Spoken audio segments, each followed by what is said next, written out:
ไปอยู่ไกลกำหนดการพิธีพระราชทานเพลิงศพหลวงพ่อพระครูอรุณหลวงพ่อพระครูอรุณสีโลภาสหลวงพ่อพระครูอรุณสีโลภาสอดีตหลวงพ่อเจ้าวาดวัดป่าพร้าวในอายุ78พรรษา58ก็เริ่มมาตั้งแต่วันศุกร์ที่28มีนาคมเนาะก็วันเสาร์วันนี้ก็วันที่29ตั้งแต่เวลา12:30 นาทีพระสงฆ์สามเณรศรัทธาพร้อมกันบริเวณพิธีเวลา13:00 นพระสงฆ์จำนวน20รูปสวดพระธรรมนิยามสูตรแสดงพระธรรมเทศนาโดยพระเทพสิงหวราจารย์พระสงฆ์จตุรวรรคสวดพระอภิธรรม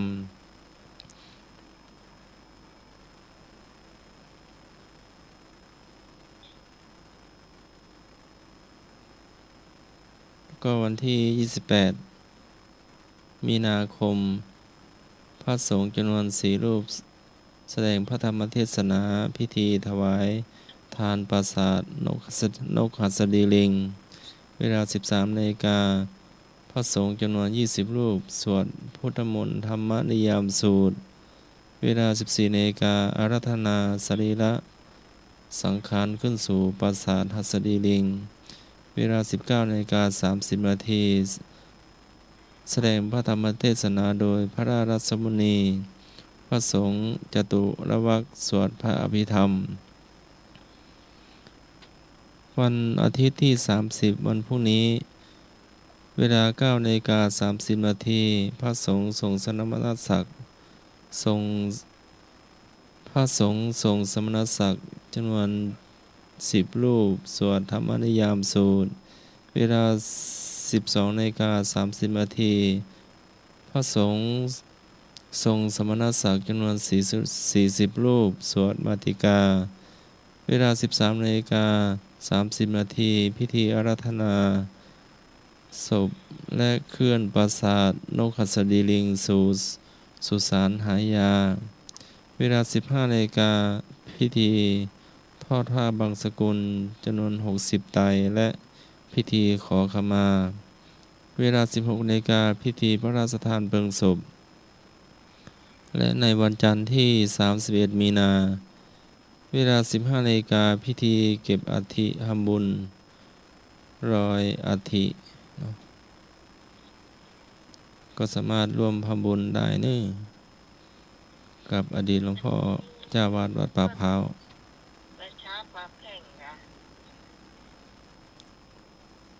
สุสานหายาเนาะ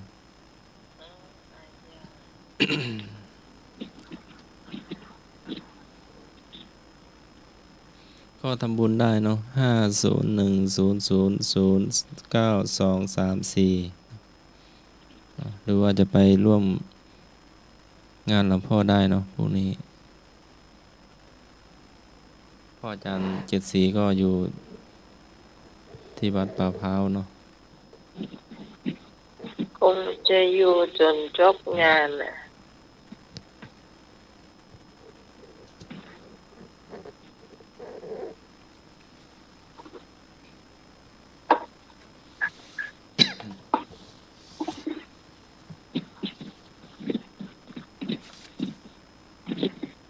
จากวันนี้แล้วก็ทำไมมีที่งานวัดพระอาจารย์เรารักนี่งานส่งน้ำพระธาตุค่ะวัดวัดสันเมืองวัดประชาสัมพันธ์ไปแล้วเนาะเจ้าแล้วได้ไปก่อนน้ำใหม่ได้ไปจะไป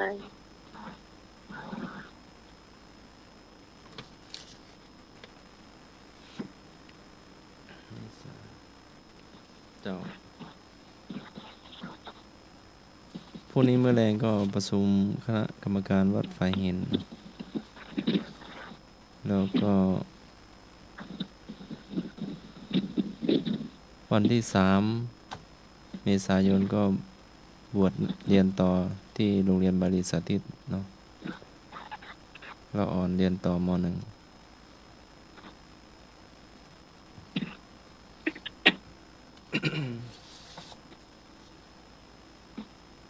แล้วก็วันที่9 เมษายนก็วันกตัญญูรำลึก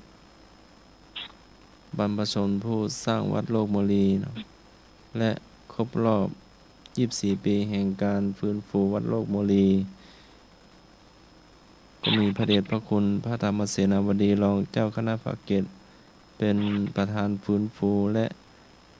งานอายุวัฒนมงคล 59 ปีพระครูไพบูลย์เจติยานุรักษ์ด็อกเตอร์เนาะในวันพุธที่ 9 เมษายน 2568 เนาะแล้วก็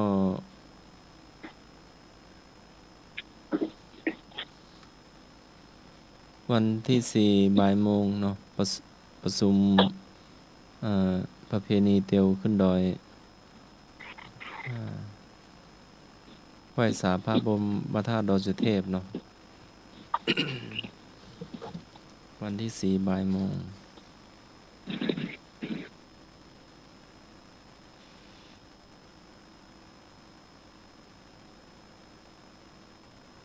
วันที่ 21 เมษายนก็พิธีส่งน้ำอธิธาตุครูบาโสภาหลวงปู่ครูบาโสภาพระภัยสารหะสังฆปโมกข์เนาะ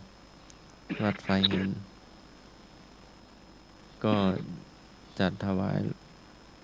หลวงพ่อหลวงปู่ครูบาทุกปีเนาะ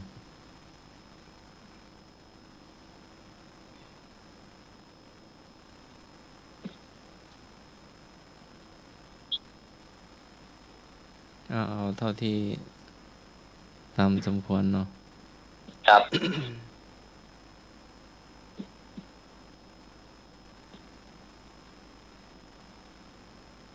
ก็งานคณะสงฆ์ก็มาเรื่อยๆเนาะแล้วก็วันที่ 8 พฤษภาคมก็พิธีวางศิลาฤกษ์ลุมพินีวันเนาะทั้ง3 อำเภอร่วมกันเนาะร่วมกันสร้างพุทธมณฑลก็แต่ละอำเภอก็มีสถานที่ประสูติตรัสรู้ปรินิพพานแล้วก็ถ้ำเนาะก็แต่ละอำเภอทุกอำเภอก็ได้ร่วมกันสร้างของอำเภอเมืองเชียงใหม่อำเภอสะเมิงอำเภอกัลยาณิวัฒนาก็ได้ดูแลในสวนลุมพินีวันหรือว่าเป็นสถานที่ประสูติเนาะก็จะวางศิลาฤกษ์ในวันที่ 8 พฤษภาคมเวลา 4 โมงเย็นเนาะเบื้องต้นก็วัดละ 10,000 บาทเนาะเบื้องต้นก่อนเนาะเจ้าก็จะได้รวบรวมนำส่งสำนักงานเจ้าหน้าอำเภอเมืองเชียงใหม่วัดลำเพิงตะโพธารามเนาะก็ศรัทธาก็มาร่วมได้เนาะก็พุทธมณฑลก็เป็นของทุกคนเนาะ เจ้าไว้แค่นี้ก่อนเนาะ ครับ ได้ 10 งา หม น ด แล้ว แล้ กั วน เหรอ ได้ 10 งานแล้วกัน นะ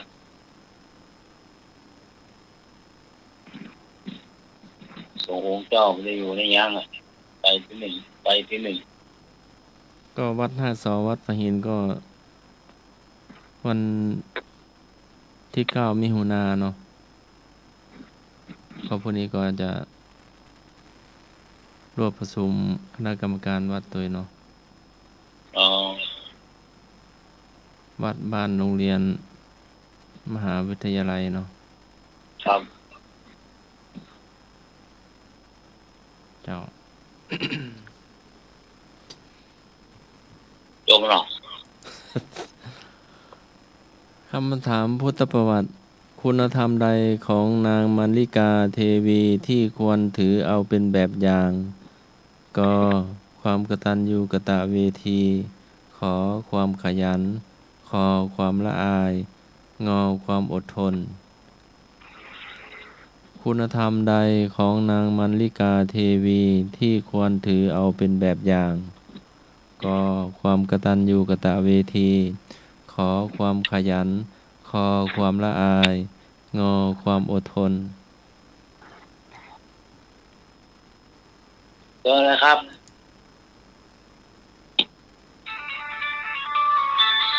แล้ว เจ้าน้องใหม่พี่พรกอกเจ้ากอไก่ความกตัญญูเจ้า ครับต่อไปเนาะ เจ้า มือตัวโอนเนอร์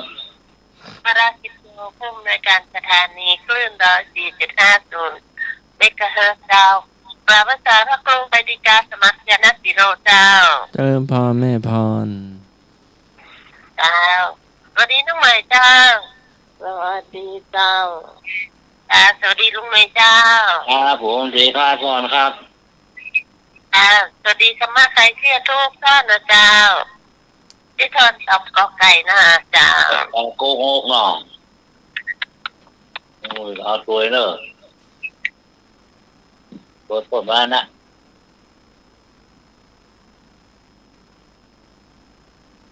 เจอแล้วครับความกตัญญูข้อใด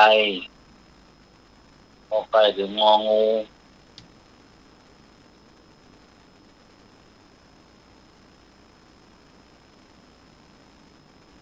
ฮั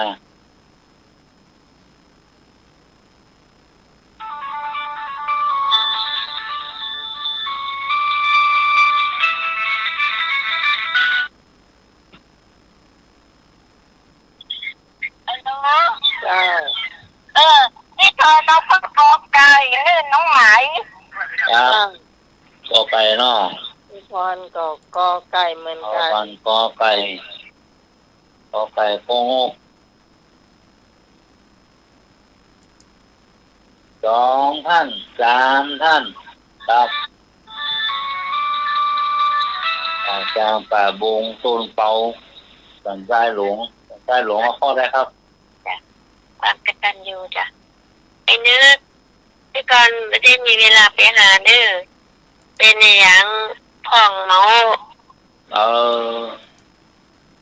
ถ้าโทรศัพท์ดีอยู่ก็โทรเข้ารายการกันพี่กรไม่ได้หยุดเงินเจ้าติดก็ไม่ได้หยุดเด้อ ครับ จ้า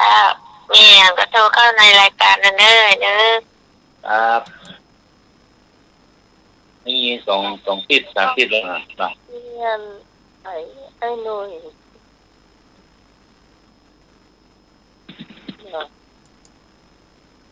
คนห้อยหนึ่งไอ้หนุ่ยครับ อืม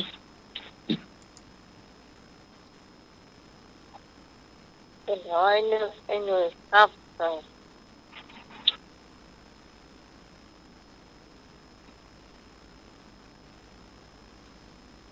มาที่ต้องตอบข้อใดเศร้า ป่าสร้างเรา ไม่พง พะเยาเหรอข้อไหน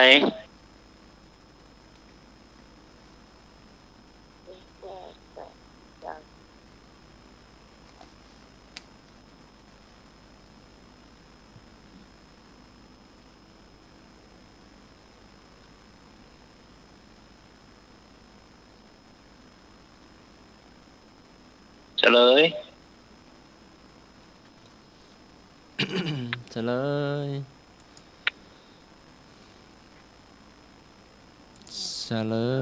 ย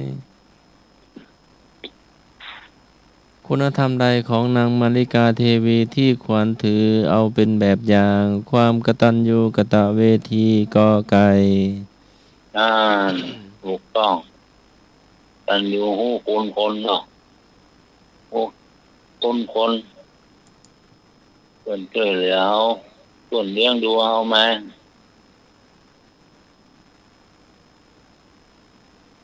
โคนี่เพิ่นเอาปอเอาปล่อยเอาได้ดีมีท่าแม่นลืมเพิ่นแล้ว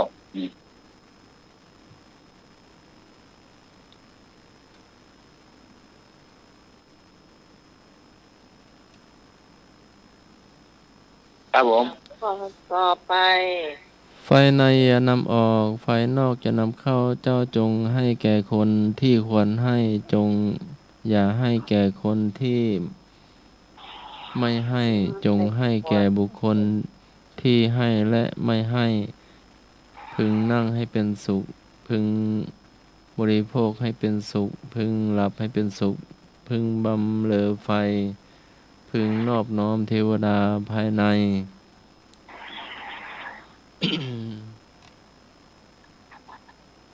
ถามว่าบิดาของนางวิสาขาได้กล่าวสอน โอวาทที่ได้กล่าวมาเมื่อสักครู่นี้ มีกี่ข้อกอไก่7 ข้อ ขอไข่8 ข้อ ขอควาย9 ข้ององู10 ข้อ ข้อนี้คำตอบต้องหมายอยู่ในตัวแต่ว่าตอบเสื้อ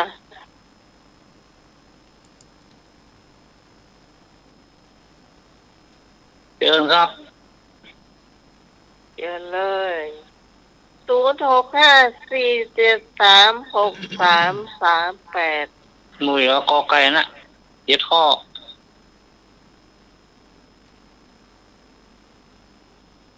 อันนี้ไอตัวห้าบกับตัววางมันซ้ำอยู่ใกล้กันเห็นไหม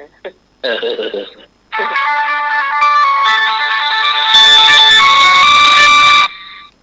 เนี่ย การจะ ครับ การ ผม สมัครส่วนคำถามอีกครั้งหนึ่งที่ค่ะ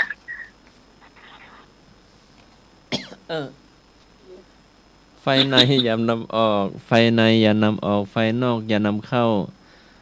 ข้อ3จงให้แก่คนที่ควรให้ ข้อ4จงอย่าได้ ห้ามบอก ให้แก่ มี คน กี่ ไม่ ข้อ ให้ ได้ถามว่ามีกี่ข้อก็ต้องบอกข้อมัน อ่านไป จงให้บุคคลจงให้แก่บุคคลที่ทั้งที่ให้และไม่ให้ เรื่องใหม่คือตอนนั้นเรานับอยู่ ไฟในอย่านำออก ไฟนอกอย่านำเข้า เจ้าจงให้แก่คนที่ควรให้ จงอย่าให้แก่คนที่ไม่ให้ จงให้แก่บุคคลทั้งที่ให้และไม่ให้ จงนั่งให้เป็นสุข จงนอนให้เป็นสุข จงบริโภคให้เป็นสุข พึงบำเรอไฟ พึงน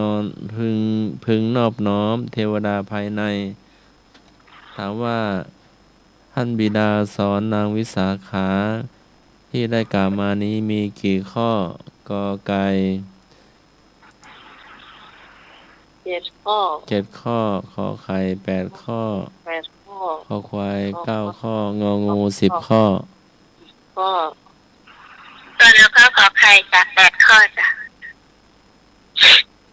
อ๋อไข่เนาะ ไม่นานแล้วก็ไก่ก็งง แม่ หน่วยจะเอา แม่ ก ก่อน ไก่ ได้นับดีแล้วหรือว่านับไปลืมไป อืม นับ ข้อ ดี มือ แล้ว นับหนึ่งอย่าง 10 ข้อเจ้า แล้ว10 ข้อ เจ้า ขอไข่ขอควายว่างนะครับ โอ้โหเนอะ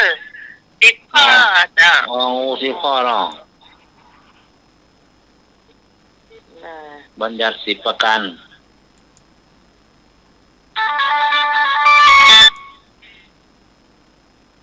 เจ้า ครับผม ขอควายครับ8 ข้อ ขอควายเนาะ ครับผม ขอควาย8 ข้อโอ้ครับ 8 ข้อ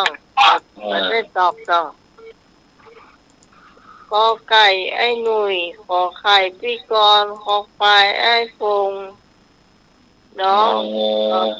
10พี่พรตอบ10 อิสมาอิล พี่ กับ พร 10 เอราวันรอมา จ้า พี่ตองรอเจ้า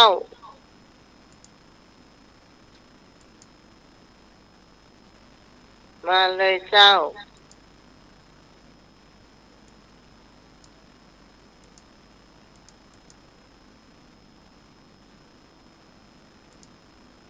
ไม่นอนหาจับ มีตังได้เหยล่ะ ไม่นอนปลาแดด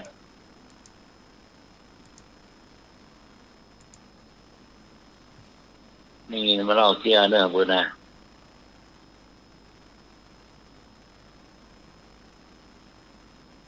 พี่พรเนรวัน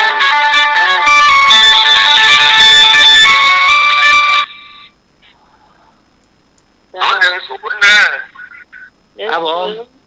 ติ๊บ ครับ ไอเอกเนาะ เอ็ดเดียว เอกไม่ต้องกลัวอันนี้มันเป็น AIS เหมือนไอเอกนะเสียงนั่ง นี่แล้วก็อย่างงองูเนาะ 10ตัวน้องค่ะ อ๋ออ๋อ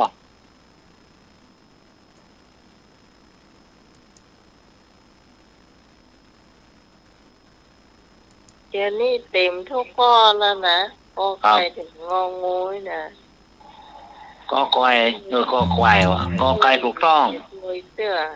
พี่กรณ์ก็มีให้ตัวเตื้อไอ้พงมีให้ตัวเตื้อมาพยาตัวพยาตัวแหมได้อยู่เนอะ อันเนอร์รถจะออกแล้วเนอร์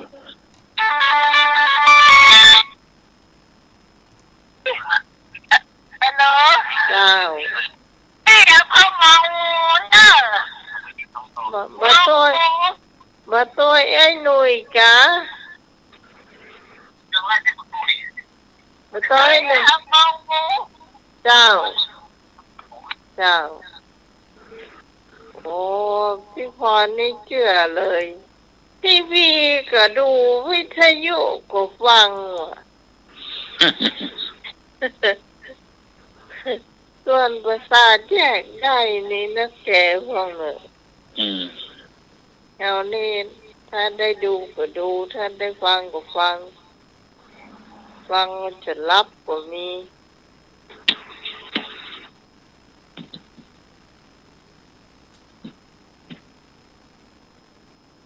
ดูนี่มันจ้างแสบตานะรับโดยรับตาถ้าฟังไอ้หนุ่ยกับพี่พรคู่กันสักกรรมเขารับตาไปโดยก็เดียวหอยรับแล้ว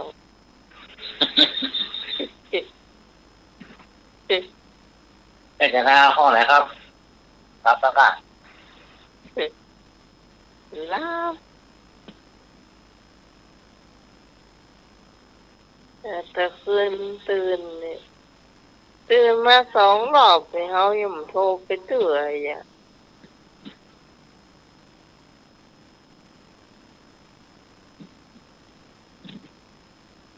จะเลยเจ้า ครับ 10 ข้ององูเนาะ งองูเนาะถูกต้อง เจ้า ตอนนั้นรอไปก่อน ยาถาดน้ำแดงปีตองประมาณสักกรรม ยังข้างพอนะข้างพวกอ่ะอ๋อ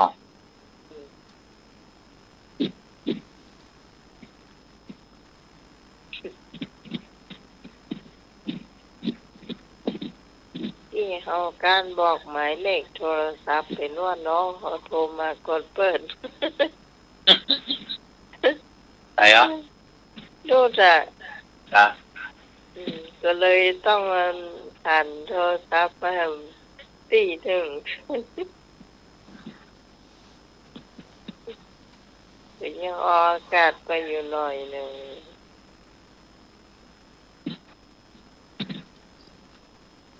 สายแรกนะ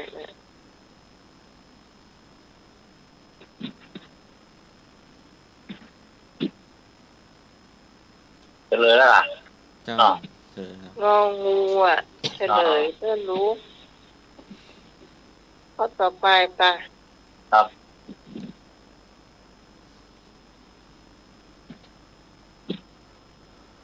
ข้อต่อไป พระมหาโมคคัลลานะผู้เลิศใน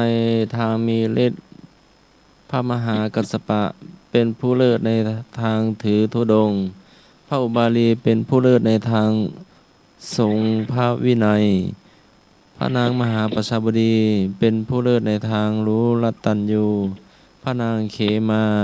เป็นผู้เลิศในทางใด กอบทานขอศีล เนี่ย ขอปัญญา พระนางเคมาเป็นผู้เลิศในทางใด ก็ทานขอศีล ขอปัญญา จากพ่อ เจ้า ศีลทานปัญญาหมู่เอาปัญญาเนาะ อ่าน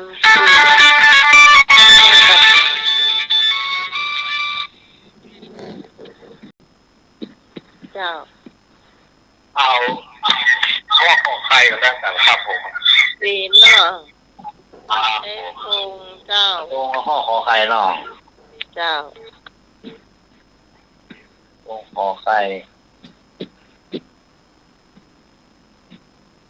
อันนั้น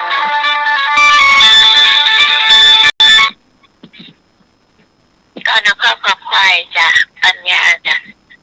ปัญญา จ้ะ เจ้า มันมีหลายๆก็เลือกตามใจชอบเด้อไอ้หนุ่ย ครับ ที่เรากับใจก็กลุกก็ได้ว่างอยู่ ผมเอาแล้วผมเอาปัญญาแล้ว โอ้เอาปัญญาแล้วอะ ผมเอาก่อนเปิดมาเลย ฟังเป็นไม่ฟังอ๋อเป็นเมื่อพี่ก่อนตัวไอ้หนุ่ยเนาะ เอาก่อนเปิดแล้ว เจ้าเราก็ช่วยพยุงกันลูกมาเจ้า อ๋อ โอ้เนี่ยพี่กรณ์ นะ แม่น้องหมายว่าเดี๋ยวไอ้หน่วยหุ่นดีมันจะน่าสิลูก นะ เพราะมันโดนทำว่าอันสลีมาตั้งเสียสนจ้ะเวลาเนาะ จ้า จ้ะ โรงชาจะเข้าฟิตเนสอ่ะเข้าเล่นฟิตเนสทุกวันนะ ฮัลโหล เจ้า เอาก็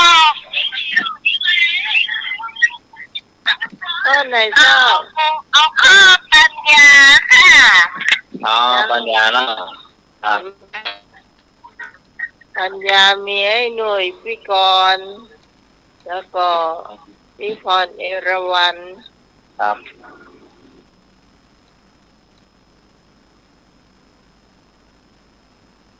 พงษ์ศิลป์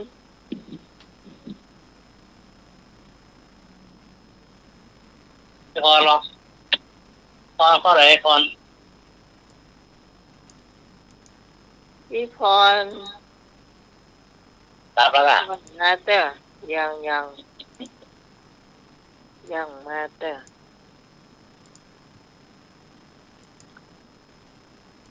พระนางอุบลวรรณามันก็อุบลวรรณาค่ะ เจ้า อุบลวรรณาเถรีเนาะอันนั้นหมายจะเอากอไก่ กอไก่ทำไมนะกอไก่ เอามา อ่า พี่คนคอควายนะจ๊ะเจ้า อ๋อขอไข่เนาะ เจ้า ปัญญาเนาะ จับมันขัดข้องเลย อ๋อ นะครับพี่ตอนขัดข้องไม่เป็นพิษเสือ เออ อันน้อยมันใหญ่ อันน้อยนะอันใหญ่มันล็อกได้เปิดกดล็อกได้จ้ะ เออ โอ้ของน้องใหม่ยังเก่งกว่าเนอะ พี่หนึ่งไม่สาก็แล้วสักเครื่องก็ ของน้องใหม่นี่ขนาด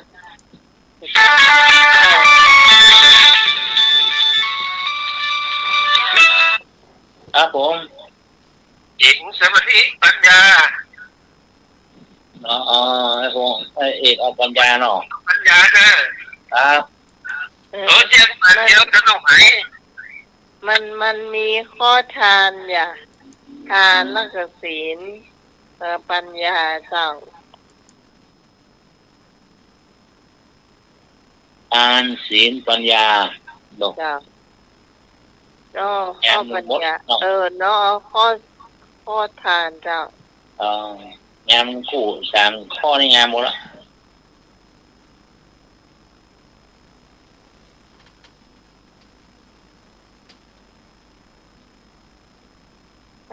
ถ้าศีลสมาธิปัญญาไม่เป็นมรรคแปดไปนะ มาด้วยกันแล้วเนาะต้องให้ได้สามข้อแล้วครบแล้วโอ้สุดยอด โอ้พี่พรเอาปัญญาไปแล้วเนาะ ครับหมดแล้วกัน นี่ไผ่แหมเดียวนี่ พี่กรณ์ให้โพงให้เอกโอ้ยโพงมาแล้วกันมาหรอ มาแล้วไอ้พงขอไข่ ครับ น้องกอไก่นอกนั้นเป็นงองูหมดเลย ครับ ตกใจออกไป อืม งองูหมี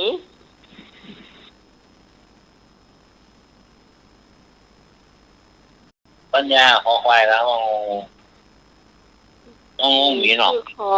ควายเจ้า ขอควายสามข้อ อืม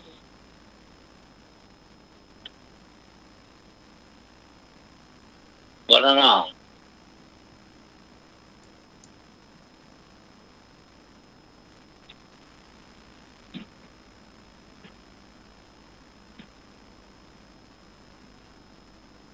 ไปเลย อย่าตื่นนะข้ออะไรครับอย่าตื่นนะ เฮ้ยนี่ ครับผม เจ้า เจ้า แล้วพี่กอง พี่จอมเอาข้าวกาแฟแม่เอาทาน โอ้ช่วยกันเนาะ เจ้า น่าจะปะเต่านะ อ้าว เอา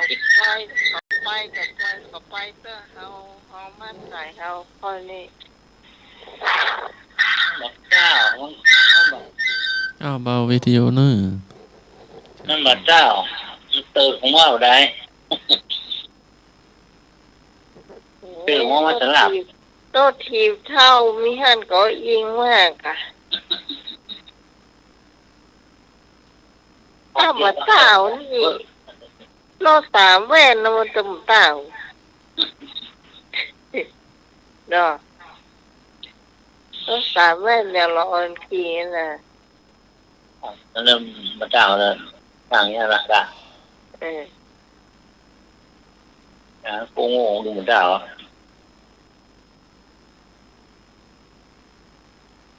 หมดแล้วเฉลยเลยเจ้า ครับ เฉลยข้อคอควายพระนางเขมาเป็นผู้เลิศในทางปัญญา นั่น เออปัญญา แน่นอนโอ๊ย ยกข่าว ปุ๊บเนาะ วันนี้มามีอันนิทานโอ้เนน้อยมันไหนรับแล้วอ่ะ เดี๋ยวปลุกก่อน โอ้ แน่นอนนะ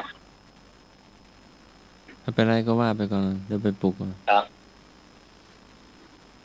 ข้อละอย่างที่ข้อละครับ ได้กี่ข้อได้สี่ก่ะสี่ว่าไงสี่ข้อก่ะ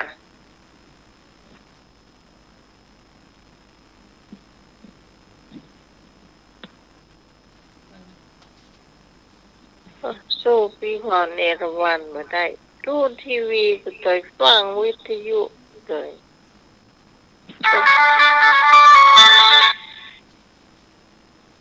มันมีให้เล่าให้มือเล่าเนาะ ฮะ มันมีให้เล่าให้มือเล่านิทานเลยเนาะ ว่า อากาศมันมี งานหรอ มันเล่าเล่าก็ได้งานของเล่าก็ได้มันดึงเลย ครับเดี๋ยวนะเดี๋ยวปุ๊บมัน ให้ไปล้างหน้ากันไหมนั่นแหละครับแล้วเรานิทานจำนิทานขอกลับหรือยัง เอ้ยปุ๊กเราอ่อนมาเล่านิทานจะหูเรื่องกันเลย ขอกราบพระพุทธเจ้าครับ เพราะว่าใกล้ กราบพระพุทธเจ้าครับ ๆท่านเล่าเรื่องลูกวันนี้ อันชัน เอาไว้ใกล้ๆไหมเอายืน อ่า ไหวไหม จำไม่ได้ ไหวหรือไม่ไหว ไม่ไหวไม่ไหวไปรับไม่ไหวไปรับคน ไม่ไหวไปรับก่อน ก็เพิ่นเราปุ๊กมาขอปุ๊กมา เอาคนนี้ เล่านิทานสมองจะเพื่อไหวได้ ไปล้างหน้าปิดประตูกันนะ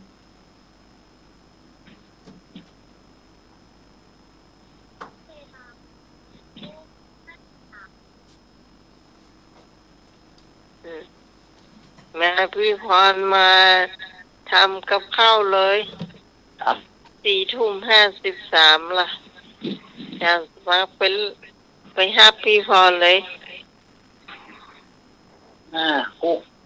กระปูนน่ะคุกกระปูน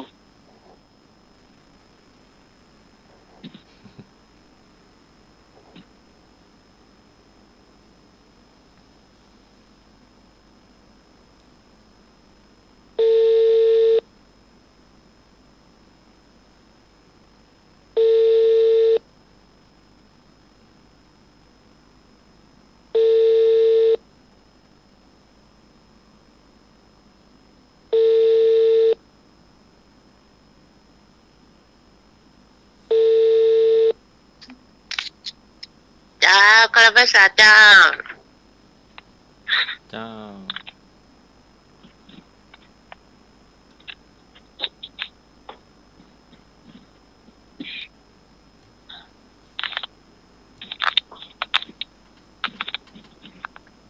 จ้า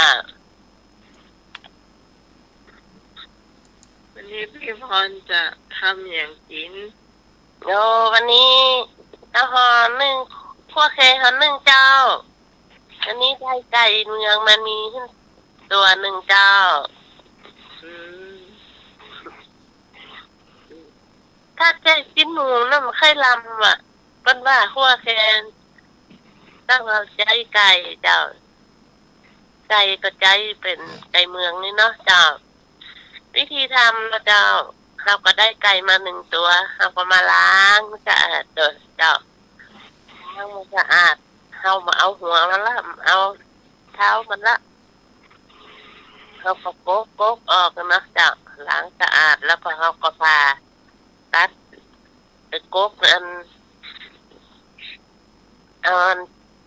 ไก่เป็นชิ้นพอคำนะเจ้าโก๊กที่เสร็จแล้วก็ใส่กระมังไว้ก่อนนะเจ้า แล้วสามพริกก่อนนะเจ้าพริกก็มีตะไคร้สัก2 หัวเจ้าพอสักแว่นนะเจ้าแว่นพอดีเนาะผมต้องเอาใหญ่ล้ำน้อยล้ำเจ้า แล้วขมิ้นสัก1 ข้อมือเจ้าหั่นแล้วทุกอย่างหั่นให้เรียบร้อยใส่ครกกับเจ้าแล้วรากผักชีล้างให้สะอาดแล้วก็หั่นใส่ในครกกันเลยเจ้าหอมแดงนี่ปอกเปลือกขึ้นแล้วล้างสะอาดหั่น3 ทีก็ใส่ในครกกันเลยเจ้ากระเทียมสัก5-6 ทีมันเจ้าล้างสะอาดใส่ครกไว้กันกระจายพริกแห้งเอาเม็ดน้อยสัก5 เม็ด 1เจ้าแล้วก็เม็ดใหญ่สัก2 เม็ดก็ได้เจ้า ล้างน้ำสะอาดแล้วก็หั่นปล่อยก็ได้จะใส่โคกตัวนะเจ้าเม็ดผักชีก็ใจประมาณ1 ช้อนชานะเจ้าแล้วก็มีดีปีสัก2 ดอกเจ้าทุกอย่างอยู่ในโคกหมดแล้วค่ะก็ตำให้ละเอียดเลยนะเจ้าตำที่ละเอียดเลยเมื่อทุกอย่างละเอียดเสร็จแล้วเขาก็ใส่กะปิ1 ช้อนโต๊ะเจ้าตำให้มันให้เข้ากันหั่นแล้วเสร็จแล้วเขาก็เอาพักไว้ก่อนเนาะเจ้าแล้วมีผักแกที่เขาจะใจใส่นี่เนาะผักรวมกันมีผักตำลึงผักขี้หูดผักเพชรมะเขือเนาะมะเขือเจ้าพญาก็ได้เจ้ามะแขวนก็ได้เจ้ามะแขวนใหญ่นี่นะห้ามเอามะแขวนขมเนื้อบะลามเจ้ามะแขวนใหญ่ยอดฟักทองนะเจ้าแล้วก็มันมีตูนเห็นหน่อยนึงนะเจ้าตูนสก้านเอาปอกเปลือกก็ตัดเป็นชิ้นขนาดข้อมือน้อยๆนะเจ้าแล้วถั่วฝักยาวก็ล้างสะอาดเอามาตัดเป็นพอคำเนาะยาวประมาณ1 ข้อมือน่ะหั่นเอาผักทุกอย่างรวมกันล้างสะอาดนะเจ้ามันจะมีผักลาผักชะอมเนาะและผักใบชะพูโดยจีฝรั่งเนี่ยเจ้าก็มาหั่นด้วยกันใส่ด้วยกันแล้วมาล้างเรียบร้อยเจ้าล้างเรียบร้อยก็พักเจ้าแล้วก็จะมีข้าวคั่วนะจ๊ะเอาใจข้าวคั่วใหม่ๆเอาข้าวประมาณ1 ถ้วยตวงนะมาคั่วให้มันเหลืองนะเจ้าใจไฟอ่อนๆเนาะคั่วไปคั่วมาเราก็ใจไฟอ่อนๆพอมันเหลืองเราก็เอาออกปิดไฟละร้องมันเย็นเราก็มาใส่เครื่องปั่นซาบสัก2-3 คำนึงก็ละเอียดแล้วจ้ะ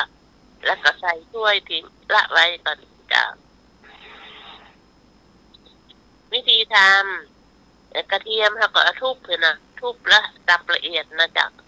แว้นก่อนวิธีทำตั้งหม้อน้ำมันใส่ประมาณ1 ช้อนโต๊ะเจ้าแล้วก็เอากระเทียมลงเมื่อน้ำมันร้อนแล้วเราก็เอากระเทียมลงเจียวเนาะพอกระเทียมเหลืองเราก็เอาพริกกระเจ้าพริกที่เราตำมาให้น่ะลงพัดนะเจ้าพัดที่มันหอมเมื่อพริกหอมแล้วเราก็ใส่เนื้อไก่ลงไปที่เราหั่นไว้แล้วเนาะจะพัดไปพัดมาให้หอมเยอะน้ำเพียงหน่อยนึงนะเจ้าพัดไปแล้วก็พอรู้สึกว่าผักนี้ไก่มันอันนี้แล้วมันแห้งเราน้ำเติมนิดหน่อยเนาะจากใส่เติมนักสักครึ่งถ้วยนะจ๊ะผัดไปกันก่อนอัดเติมผงชูรสใส่สักหน่อยนึงเจ้าผงชูรสสักน้อยเดียวเจ้าเมื่อไก่เดือดแล้วเขากะว่ามันพอดีแล้วเนาะมันใกล้แต่นี้เขาก็เอาพัดลงท่านน่ะจะผักแคผักอย่างนั้นนะผักรวมท่านน่ะพัดลงใส่ในที่เขาพัดไก่เนาะพัดไปพัดมาพักมันยุบตัวแล้วกะว่ามันนี่แล้วนะเขาก็เอาข้าวคั่วลงใส่เลยจะพัดลงให้หน่อยกะดูว่ามันพอดีแล้วมันบ่อืดล้ำเนาะพอดีเขาก็ใส่ผักชีต้นหอมแล้วก็ชีต้นหอมลงไปจ้ะชีโรยเข้าไปละแล้วปิดไฟแล้วก็เขาก็ตองเนาะใจตองกล้วยเนาะเจ็ดเถอะพอมันโยมมันโยมละเอาไปตากแดดนะสัก2 ก้านนะจ้ะเอาไปตากแดดแล้วก็มาเจ็ดกระชีใช้ ไปสองซ้อนกัน2 จานนะเจ้าถ้าเป็นห่อเนาะเฮาได้2 จานห่อไปเรื่อยๆเจ้าห่อตักกันไก่ขั่วแคนน่ะใส่ไปตองห่อไปเป็นเรื่อยๆจนหมดเจ้าหมดแล้วก็ใส่ตั้งมานึ่งเอาดังถึงเอาซึ้งเนี่ยนะขึ้นวางบนท่านบนมันนึ่งซึ้งเนี่ยเนาะแล้วก็เอาพอนึ่งเรียงกันนึ่งประมาณ45 นาทีพุ่นนะเจ้าก็จะสุกพอดีนะเจ้าใช้ไฟพอดีปานกลางเด้อจ้ะเมื่อถึง45 นาทีเราก็ปิดไฟละเลยจ้ะถ้าเราจะกินเราก็เอามาเทให้นึ่งใส่ช่วยถ้าเขานึ่งเนี่ยเจ้าโอ้รสชาติอร่อยจะหอมข้าวคั่วจ้ะนี่ก็จบละเสร็จพอดีเลยเจ้าคั่วแค่หนึ่ง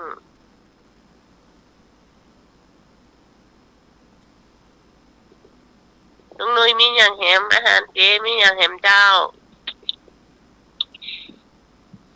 พวกแค่เอานึ่งไปหนอ เจ้า โอ้คนนึ่งหนอเหรอปลาหมอ ตอนนึงเหรอ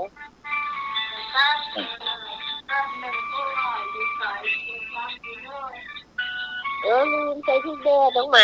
พริกแดงน้อยๆน่ะ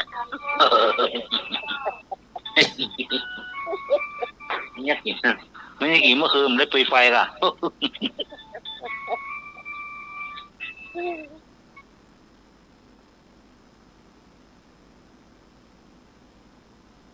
ไปโทรเข้ามานะ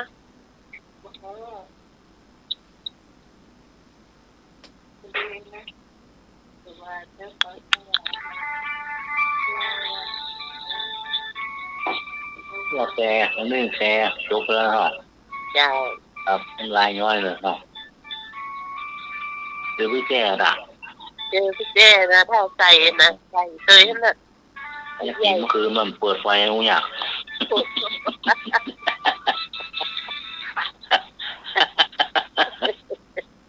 พี่แจ้กอง เจ้าย ำน่ะ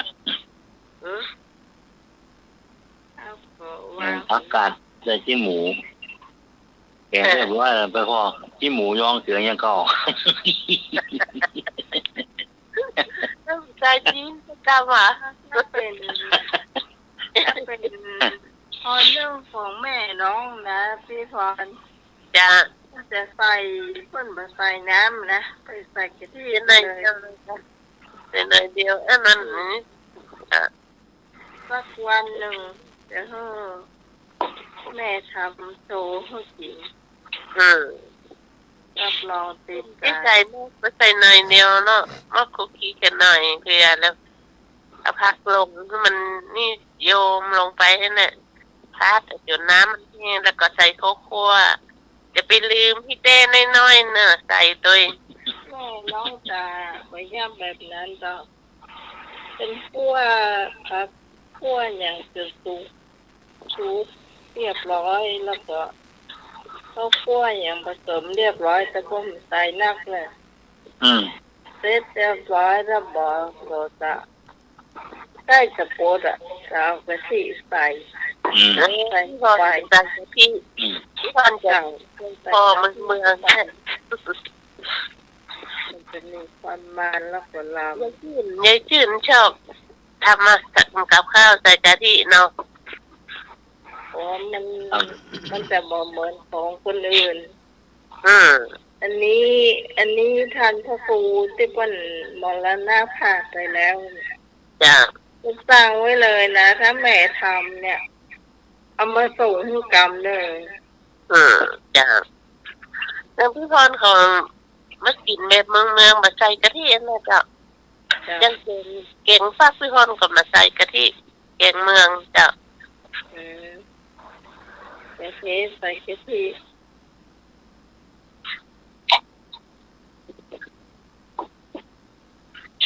แกงปลาคาไม่เอาใส่จิ้มหมู เรียบร้อยลงมาแล้วแบบกินเชื่องผู้ถ้วยแล้วก็ปีกไปตาแกงรอบสองโอ้ยิงหมูย่องเสือยังเก้า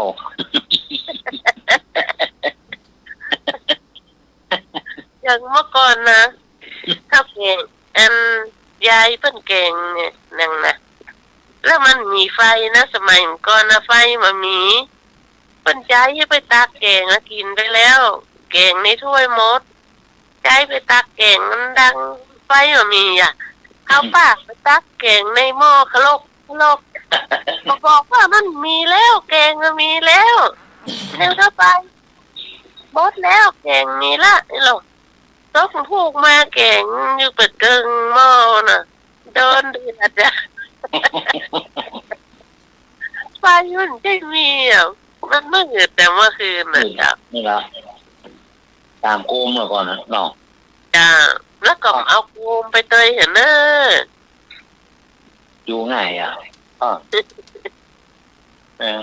ข้าวแกงมาถ้วยก็ล้ำเลยเนาะ ค่ะ พอมันจะดุ้งสูง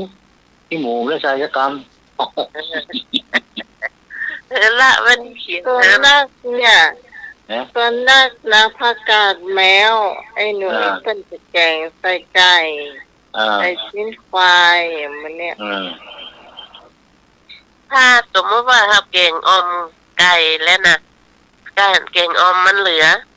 ล่นไปเอาผักกาดแมวที่ปลูกค่ะนะในแดงพักเนี่ยมาล้างตบใส่ฮักใส่แกงออมน่ะล แล้วพี่พรว่าก็เพราะไอ้ยามพ่นถือโต๊ะ ำก็เปิ้นก็ให้น้ำมันออกอะกะน้ำบีบน้ำมันออกกะตบก็ ตลกดีนะไอ้เจ้าประกาศนี่เงี้ยเป็นมาให้โต๊ะ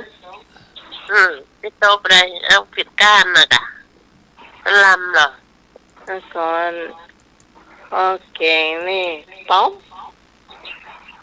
โต๊ะแล้วก็บีบโต๊ะแล้วก็บีบเนี่ย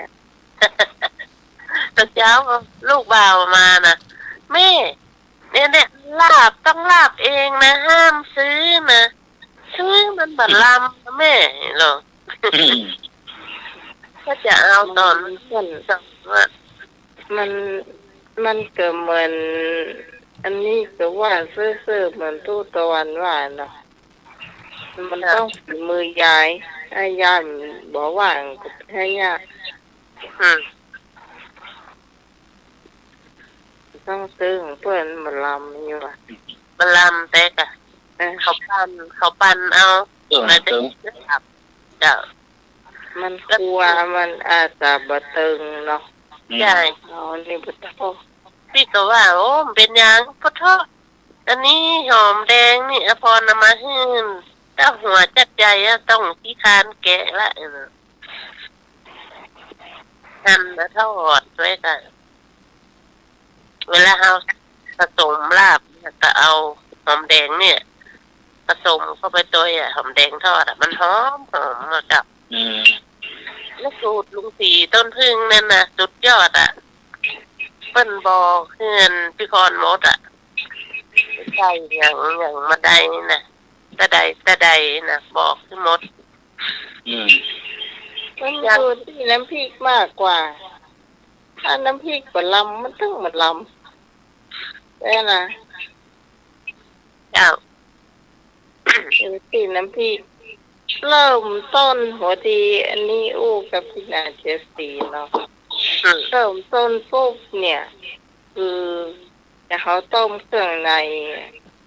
เอาไปซ่องเอากะปิใส่แล้วก็ตุ๊กตะไคร้ใส่แล้วค่ะ2 อย่างไปนิ่มลำแล้ว เวลาต้มเครื่องในก็ใส่กะปิหน่อย จ้าแม่นกะปิตะไคร้ตัวต้องใส่เอาเวลาลาบเนี่ยมอมันไม่ใช่ธรรมดานะลาบนี่นะ จ้า สูตรไข่สูตรมันอ่ะ พูดมันเหมือนกัน จุดนั้นกัน แล้วมันลาบจางก็ไม่ใช่ลำนะบางคนนะลาบจ้า เครื่องมาเติม เครื่องน้อยเดี๋ยวมันลำอ่ะจ้ะ เนี่ยก็เครื่องเติมแต่ เข้มข้นนะเนาะแซ่บดีตาคั่วพี่กัน1 จานแล้วหรอ จ้ะพริกลาบมันต้องเลือกสรรดีๆหอม จ้ะ ถ้าขอคั่วหอมแล้วหรอก็ จ้ะ ปูไปขวดนั่นนะใกล้กับได้หมด กินยำได้เนี่ยน้องหน่อยลาบ ก่อนแต่ก่อนกินได้ไกหน่อยอ่ะ แต่ซาดึกไปหมดแล้วเนาะก่อนนะ ไม่ดูเนี่ยนะ ดึกต้อง แล้วเมื่อก่อนนี้นิยมกันเด้เนาะสร้างงานขาวดำมาได้เนาะสร้างนะ ดึกๆนี่มาโป๊กได้หรอกเขาได้ยินใส่มันเสียง จ้ะ ก็ให้หนูเราอ่ะ เด็ก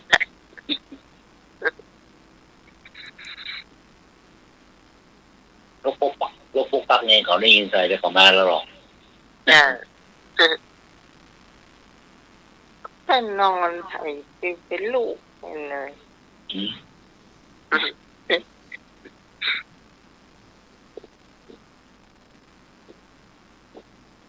ปุ๊กบ้านจากเนี่ยก็อยู่ปู่เป็นจริงก่อนนะคืนนี้ก็ ตะกี้ไผ่โทรเข้ามาเนอะอยู่ละ เช่นนั้นน่ะต้องเข้าเรียบร้อยแล้วครับ ร้อยละเจ้า ครับ เดี๋ยวอาจารย์สมัครจะเล่าเสียกันจ้ะ วันนี้น้องแม่น้องคั่วผำ โอ้ มีผัมนิด คุณกาเจดีคุณ ตัวเราฟิวสีเขียว จ้ะเป็นอาหารของผู้สูงวัยสว ครับ อันนี้ ก็ลำตั้งนะแม่ไปซื้อกับน้องกวางเดี๋ยวจืนเครื่องของเติมเนี่ย เครื่องเติม ใส่ข้าอ่อนเหี่ยใบมะกรูด แม่ใบบักกูดด้วย ปูดคาเครื่องมันหอมเนี่ยเครื่องที่กับเนาะ จะตำพริกแล้วก็ ตอนแรกนะน้องก็กว่ามันเสี่ยงโวยน้องก็เอาช้อนกาแฟในหีบเปล่า เอ๊ะ แม่ก็พวกกระแบ่งให้รักเนาะ จ้ะมัน ตอ ที่ น ปึ น้ ง องลูกมาก็อยากกินข้าวก็ตอนได้กินหรอกก็เอาให้ยายมาสักผ้ากินข้าวพอ11 โมงกินแล้วก็ปวดรับยาวมาถึงบ่าย 3ลูกมาแม่คั่วผำแล้วพอดีเลยลูกไปกินข้าวโทรลำกับท่อ ฟิวสี พวก เขียว ผัมจ้ะกินมื่นกินห่อ อันความเดียวกันเล่าฟังความมันเสี่ยงก็เลยจ้อนกาแฟน้ำหีบ แต่ว่ามันจะได้มันก็ตึงเฮาสู้เข้าลงไปกีบก็ได้เนาะ แน่นอนครับ เออมันขั้วผามันแห้งอย่าง อ๋อมาจ้อนตักใส่ปากมันเกินเดือดหรอกมันเหมือนนี่เนี่ย เอาข้าวมุ้ยข้าวหน่อลงเลยเนาะ ก็ ข้าวแปลงข้าวเป็นออกก็ล่องให้หน่อยเนาะ โอ้ยมือแม่เนี่ยเสียเปรียบป่ะก็โอ้ยมือใหญ่บน แล้วถ้าลูกนุ้ยกับลูกน้องใหม่กินด้วยกันนี่นะ อ๋อจ้างผมกะโอ้โหมือผมใหญ่หรออ๋อเด็กเอาจนม่วงเขาลงว่ะ ก่อนนะมันซื้ออันปลาท้องโกมาน้องได้กินตัวเดียวมันกินไปกี่ตัวไอ้หนุ่ย น้ำ เงียบ เต้า เงี หู้ ยบ เรา น้องเงียบเงียบอ่ะโอ้ปอบตามสิเงียบเงียบอ่ะ ลำนี่หนอ มือมันน้อยอ่ะสู้เอาไม่ได้เลยเอาหัวนี่มือใหญ่อ่ะรอบ ใช่ ก็ทอดกาแฟยังบ่เต็มใจเอาจำข้าวแล้วก็หมอกหัวไม่มือเขาก็บีบมันแบนๆเลยเอาไปจีบเลยยังก็ตั้งน้ำมันไม่ได้ปีมาแล้วตายตา ก็ดูได้เลย ไอ้น้องนะไอ้น้องเมย์ลูกกับน้องลูกกันน่ะไม่นั่นนะก็บอกว่าป้าพรเมื่อใดจะคั่วผำน้องขยากอ่ะนะเดี๋ยวป้าพรป้าก่อนจะซื้อมาคั่วเผื่อให้แล้ว มัน ก็ หายากเนอะทำมันนี่เนี่ยมาทำไปสอบคนน่ะก็จะดีพุ่นน่ะ เดี๋ยววันนั้นที่มันก็ซื้อมาให้ เทียนแต่ว่ากวางมาวันซื้อนะความก็มาสองวันทัดกันนี่จะวันก่อนมาแปลโทรศัพท์โทรศัพท์ตีใส่อ้วยแบบ น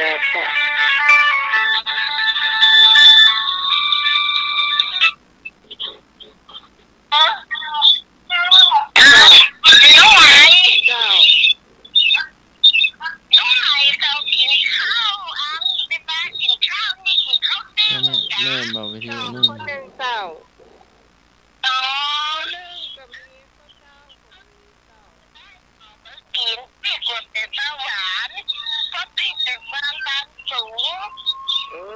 อันนี้น้องเป็นความดันเตี้ย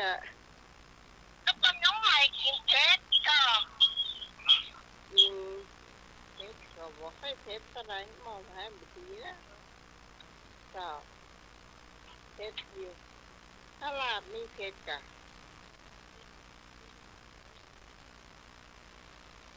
ความดันเท่าต่ำไม่ใช่ความดันสูง เป็นกินอย่างกันหน่อย ฮะ ที่พรเพิ่นว่าอย่าง มันเป็นไอ้ ความดันสูง สูง เบาหวานค่ะคือเขาเป็นของเดินเบาหวาน กินทั้งวันอ่ะเท่านึงอ่ะ ได้หรอโอ้ตื่นได้หรอเอาที่เอางานน่ะเนาะ จ้าไม่กินนะ ถ้าเสื้อเขาบอกเป็นเบาหวานน่ะมันต้องเป็น เอ๊ะ เจ้า กินต้องกินหลายๆอย่างอ่ะมุดที่เป็นเบาหวานแล้วผมกินอย่างเดียวหรอคือบอกกินอ่ะเดียวอ่ะคิดมากอ่ะคือผมกินเพื่อนผมอ่ะก่อนกินปลากระเพรา1 วันอ่ะเดี๋ยวเบาหวานนี่ มันลำเต็มเทีย ปลากระเพรานะลืมกินเอา ถ้า ไข่ มัน ดาว ลำเต็ม เอา เทียผัดกะเพรา ตักว่าไข่ดาวนะตักว่าไข่ดาวนะก่อน20 บาทอ่ะเนาะกินดึงมัน กินไก่กะกินทั้งวัน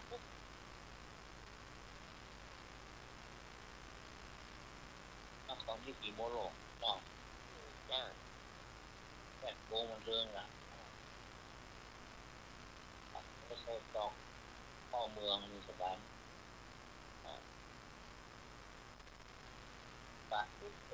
ทั้งวันนี่ใครจะบอกไว้เนาะ กินทุกวันนี่บาวันเนี่ย ดึงวัน ต้องกินอาหารนะพ่อไม่ว่าอาหาร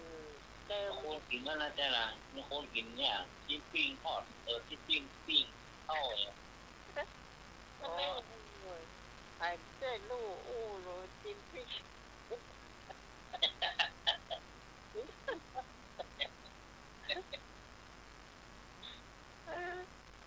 อ๋อเดี๋ยว บางคนเขาก็ว่าจะกินอย่างก้าลงเลยจะกินจิ้มปิ้ง เขาเดี๋ยวกินหมูปิ้งข้าวนึ่งหมูปิ้งโอ้ย มันง่ายก้า แล้วว่าเดี๋ยวกันเนอะอันนี้บัจจอโฆษณาเขาเปิดหมูปิ้งเปลี่ยน นกว่าเอาไปที่วัดไฟเนาะที่เหมาไปนั่นนะ อืม ซึ่งจะมีขายที่เรียนใกล้โรงพยาบาลใกล้โรงพยาบาลสันทรายอัน อืม เพื่อแม่ไปส่งที่อย่างก็ที่แฝงให้หนูกินน่ะไข่ตุ๋นก็ลวกซื้อมาให้น้องสวยเนี่ย ก็ใส่ใกล้ที่ทำกระจ่าง ขายตะกันเพราะว่าเขาหูจักกันเนี่ยก็เลยว่ามาขายตะกันดีกว่าเนี่ยค่ะไข่ตุ๋นของออยนุชเป็นน้ำเต้าหู้ปลาท่องโก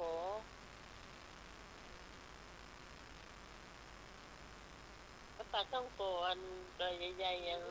แซนดี้ทำกวาง จ้า ก็โอ้โหเนี่ยตอนอย่างนั้นคนข้างย่างเตียวไหมอ่ะพี่หอน จ้า สูงก็เลิกกันน่ะก็ จะทากำลังกินเที่ยงเลยอ่ะ แจ้งหมดละได้ดูแม่แน่ไปอยู่ ไอ้หน่วยนี่ยาวเกินแล้วมันบักกรอบอ่ะ นุ่มกับ ยาวขนาดเลยอ่ะประคุกว่ะ แล้วทีนี้ต้องตัดกึ่งแล้วเข้าโอ๊ เงินหรอก เข้า ซื้อมา6 โมงก็ได้กินมา9 โมงไป โยมละมันบักกรอบละน้องไหนโยมละ มันจะไปกรอบอย่างข้ามันหลงทางมันไปขี้หลอก ยังอันนี้ต้องเอาโอ๊กเข้าจากโอ๊กกันสักกรรม เนี่ย มาพอพอดีเลย โอเป็ดอะเนาะ จ้า เดี๋ยวปูละเนาะ เดี๋ยวก็ไปบุกก็ไปจุแม่กันทาเห็นหรอว่าแม่น้องสวก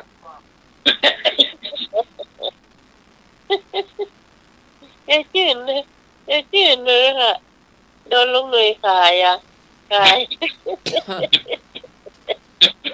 ถ้าว่าสวกเลยหรอเนี่ยเพิ่นใจดีอ่ะ พอตั้งแต่หัวถึงตีนจีบเลยพอหมดกำลังอ่านเลยนะ เพิ่นพอลุงหนุ่ยคนเดียวคนอื่นเพิ่นแกหออันโหล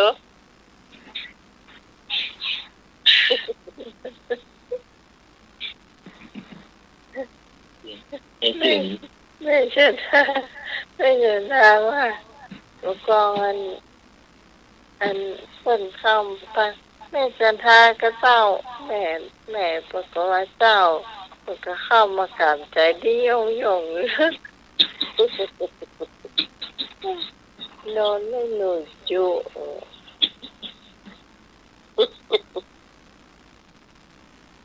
ตัวผมสวกละอันเกลือไว้ตึงแปลงกันน่ะดง โอ้ยแต่มันจอมบะเขือไว้เต็มแปลงเนี่ยพี่ปวดจะไหนนะ ปัวก็รดตาก็กล้วยหัวใจเพื่อนเนี่ย เก็บมาเก็บ ก็มาให้เพื่อนอ่ะ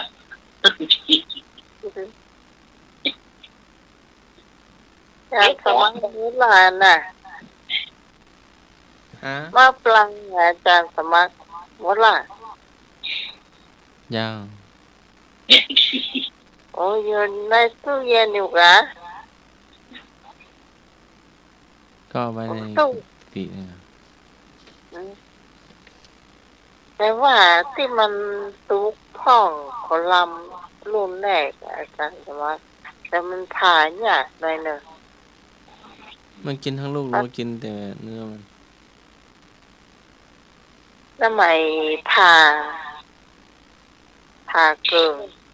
ถ้ากินทั้งลูกก็ไม่ได้กุยน้ำพริกต่ออาจารย์ ผ่าเกิงอ่ะ ถ้าก็เอาตังในมันออกอ่ะ เลือดออกเนี่ยแล้วก็กุยน้ำพริกจ้ะ อันออกก็ลองตะกลางนั่นนะเราก็เอาไป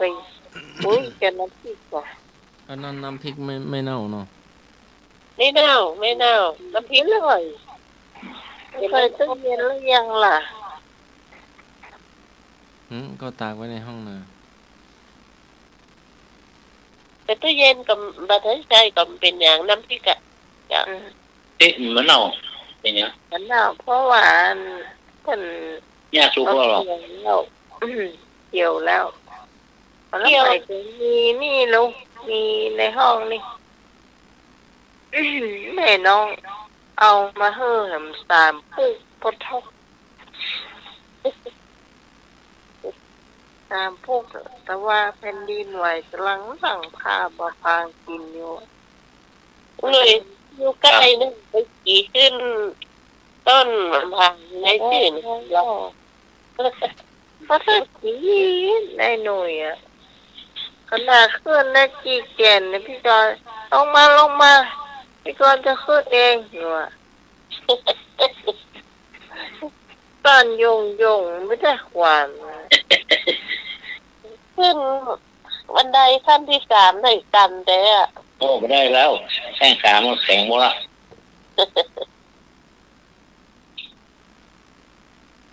เนี่ยถ้ามีลุงหนุ่ย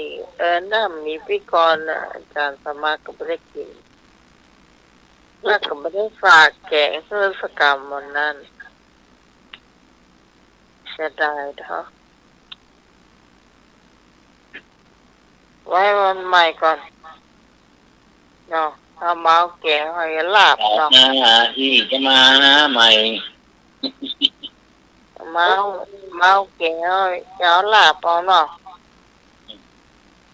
ร้านนั่นจ้ะร้านว่าจันทาเพิ่นว่าลำอ่ะเปลียงฟักอ่ะ ลำพี่กรณ์ว่าลำเนาะถ้าเพิ่นบอกค่อยได้กินแกงแบบนี้สักอย่าง ได้กินใส่กะทิอ่ะ นั่นแหละให้จันทาไปแกงเมืองนะ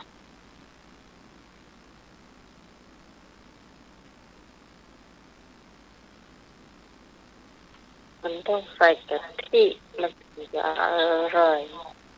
เหมันแกงหยวกนั่นน่ะบ้านน้องมีพายจะมาใส่งูนเนี่ยนะมิ แล้วพี่ใส่กะทิเราใส่ไก่เก่งไก่อ่ะถ้าเก่งหยวกใส่วุ้นนี่มาใส่ปลาแห้งใส่ผักลาผักแกเหี่ยโอ้ตังเพน่ะเมื่อก่อนพี่ไม่กินแกงใส่วุ้นอ่ะพี่มาอยู่ปลาเศร้าหนุ่มได้หรอพี่กินพี่เปิ้นเก่งเนี่ยนะพอกินกัน ไปไปใช้สถานเนาะ จะ ใช้สถานอันปล่อยหลวงเนี่ยไปส่งลำรถกันเนาะถึงเป็นบ้านตึงจากฟ้อนตึงพุทธเจ้าไปหมดโอ้เป็นเลี้ยงเข้าแกงงุ้นใส่อันปลาแห้งตัวใส่อัน ยอด เนี่ยยวกพากันขอหน้าโอ้ยกินอย่างใหญ่เลยมันก็เลยกินเนาะ โอเคเปิ้นเก่งกันอันแล้ว แต่เฮาคุมโอ้แล้ว แต่แต่บ้านพี่พรเขาบ้านพี่พรพุทธเปิ้นเก่งเนี่ยกะใส่กะทิใส่ไก่ทำอันก็เก่งใส่จิ้นควายหยวกเนี่ยนะ ยวกนี่มาใส่ชิ้นควาย เล่น เดี๋ยว มันลำขนาดไหน ลูกสาววันหนึงชอบจ้ะแม่เก่งหยวกใส่จิ้นควายเนาะอดละว่าหั่นน่ะต้องลุยตังค์ให้ยากวะน่ะ แม่นะ ดีจ้ะ ครับ เก่งหยวกใส่จิ้นควายนะก็ ผมมากกินจ้ะ จ้ะ ถ้าเขามากกินควายนะ ลองเอานึ่งกินควายให้เขากินเนอะเอานึ่งแค่นะ ค่ะ เป็นพี่พรพอจะกินอ่ะ แล้วก็เอากะทิใส่อ่ะเปลี่ยนไก่เป็นชิ้นควาย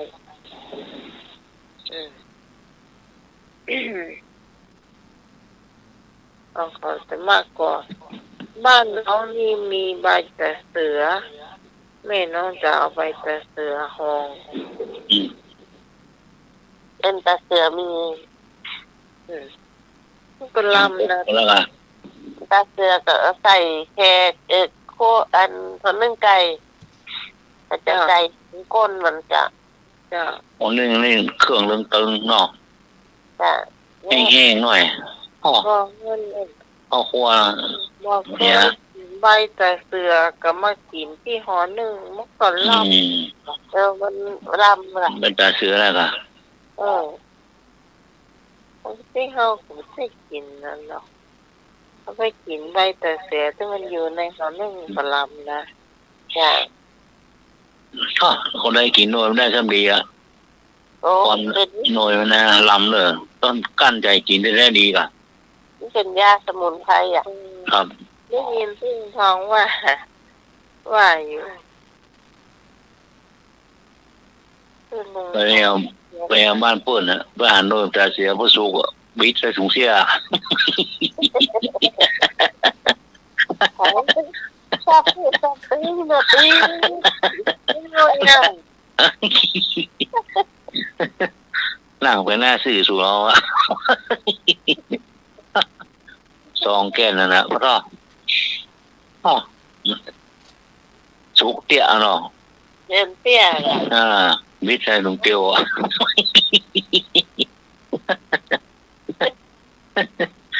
อะไรมัน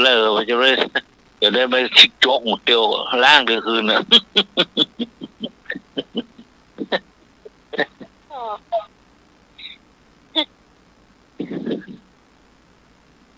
เบียดปะเท่ารักเนี่ยมารักโน่นตาเสีย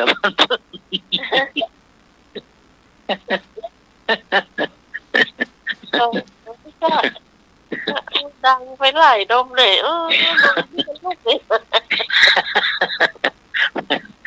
นั่งก็ห่อไปหน้าสื่อ เดี๋ยวหูดังจ้วงละ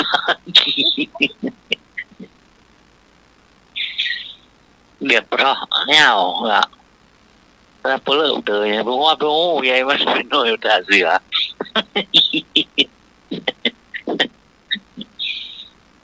เดี๋ยวบอกกล้วยสุกไม่เป็นโน่นตาเสือไหมอ่ะ โอ้เสือทุกที่มันกินมันแหงเหรอ เป็นว่าโน่นบอกกล้วยนะครับ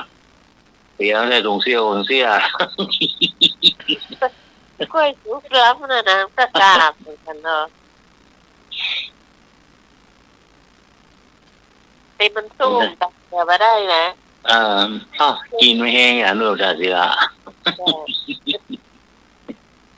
จะได้โจ๊กของเตียว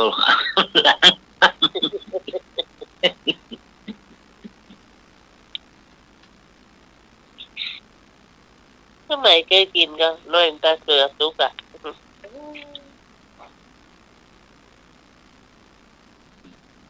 ป้าจ้ะ โอ้ลำนาเนาะตั้งใจกี่ก็เกี่ยนะ เคยกินเนี่ยแต่มันก็ลับเนี่ย เอาแก่จีหน่อยนะมันท้อมันส้มเนาะส้มตัวหิวเลย เม็ดก็น่าแต่ละละก็ มัน ส้มก็ส้มเม็ดก็ดีผูกว่าง ก็บ้านยายเปิดกระปลูกไว้หน้าบ้านฮะล่ะ ก็ แล้วมันสูงกันหล่นลงมาสติ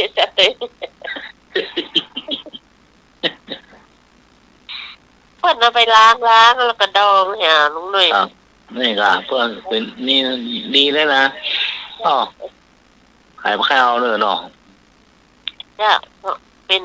เก้าเกินเนี่ยนะมันดีแบบเพื่อนว่า ครับเขามันกินอย่างนะแต่ว่าเขากินได้ก็ดีนะก็ จ้ะ ไปยังเป็นโรคเกาต์เนี่ย โรคเก้าโรคอย่างเจ็บแข้งเจ็บขานะก็ เนี่ยล่ะพวกเขาปองกระดูกปุดเนาะเนาะ จ้ะ มีห้องอาจารย์สว่างมีเจ้าก็ครับ พระน้อยตื่น หน่อยตื่น แล้ววันนี้ยังได้ยินเสียง รับละ ยุบ รับนะยุบละ พระน้อยหลับต่อแล้ว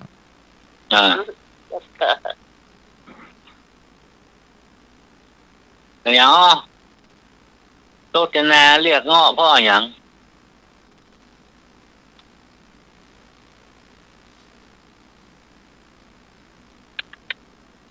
มันแก้วไหนมาน่ะ โอ้ เงาะลำบ่เรื่องเงาะ รจนาเรียกเงาะเลือกเจ้าเงาะพ่ออย่าง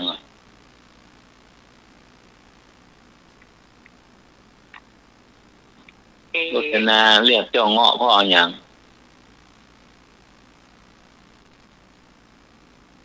พี่พรว่าเงาะมันลำเนาะ เงาะลำบ่ มันต้องไปเหรอ จ้ะ เอ๊ะ ไหนพ่ออย่าง งูเสื้อ ครับ กี่โมง ห้าทุ่มครึ่ง ไปเหรอฮะ แค่ชั่วโมงเดียว เงาะผมลุงลังครับ ผมล เงาะ ง ผ เล ม ย ลุงลัง ฮะ เงาะผมลุงลัง เงาะผมลุงลัง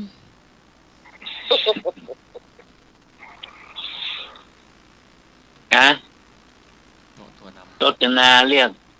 เจ้าเงาะเพราะอะไร ำเงาะตัวด เงาะตัวด ำแต่ใจดี ำแต่ใจดี ยังไม่ถูก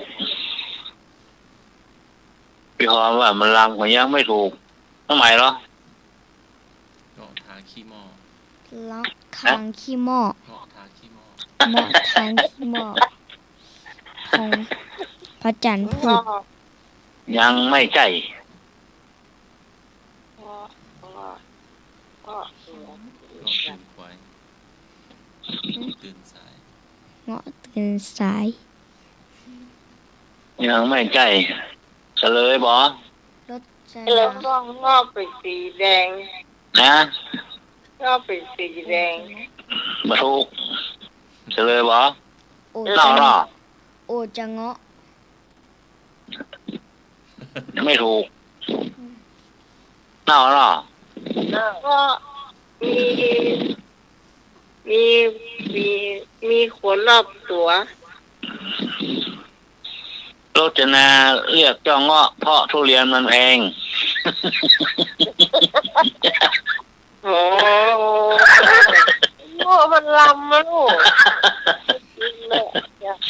ให้กินทุเรียนมันแพงเลยมากินเงาะอ่ะ เนี่ยมันนะเงาะบ้านเฮาก็มี อืม ทุเรียนเปินเงาะ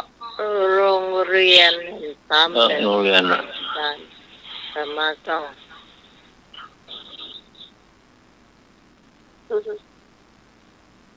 ได้ซื้อนี่บ้านนี้แทบจะไม่ค่อยได้ซื้ออย่างอ่ะเพิ่นเนี่ยเพิ่นมีอย่างเขามีหมดอ่ะ อืมไปพวกไปเงาแล้วเงาบ้านตรงไหนอ่ะพ่อเอา หน่วย แดงหน้าแดงหน้า เงาะหน่วยล่ะบ้านน้องไหนอ่ะ โอ้น้อยมาหลายปีละพี่พ่อนี่ ปีเนี้ย ปีนี้ยังจ้ะ อืม ยัง นี่ยังไม่ได้กินด้วยอ่ะ มันหน่วยเมื่อใดมันออก มัน มัน จะช่วงอันเข้าภาษาค่ะช่วงลำไยอย่างเนี้ยจะมีเดือนเนี่ยฮะเดือนกรกฎาคมประมาณ ไม่ นั้น ได้ อ๋อกระดากกระดาษ รถไม่ได้ พวกใกล้หน้าหนาวอ่ะค่ะเนาะ รถอะไรเดินไม่ได้ นั่นรถอะไรเดินไม่ได้วะ ลอตเตอรี่ ผิด รถหรู รถเสีย ผิด เฉลยรถเข็น เฉลยรถเข็น ก็คนถ้านอนอยู่อะเนาะ เออ ก็คนเตียวอ่ะเอา อย่างอ้อลูกอะไร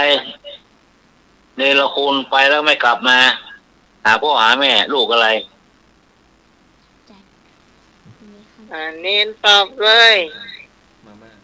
มาม่า มาม่า ลูกโป่ง เนี่ย ถูกต้อง ถ้าหายใจไม่ออกให้ตอบอย่างใด นะ ฮะ ถ้าหายใจไม่ออกให้ถอนแล้วอ่ะ ไอ้ยังก็ ถ้าถ้าไม่ถ้าหายใจไม่ออกให้ตอบอย่างใด ตอบหรือต่อ ต่อ ต่อ แบบพูดต่อ ต่อแบบ ฮะเพราะอะไรเนาะเพราะ ถ้า ว่าหา หาย ยใจ หายใจไม่ออกอีกอ่ะ ถ้าหายใจไม่ออก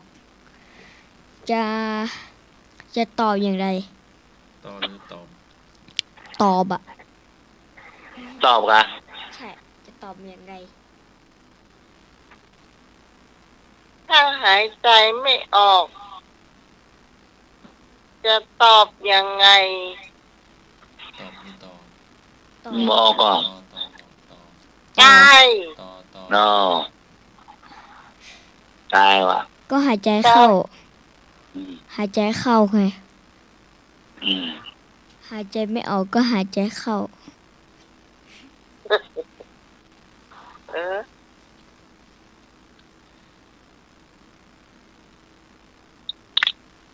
อะไรเอ่ย ข้อ อั ต่อน ไป นี้มันต้องเป็นลูก อะไรเอ่ย ปีนปีเขาเกิงนะ ถอนเท่าไหร่ก็ไม่หมด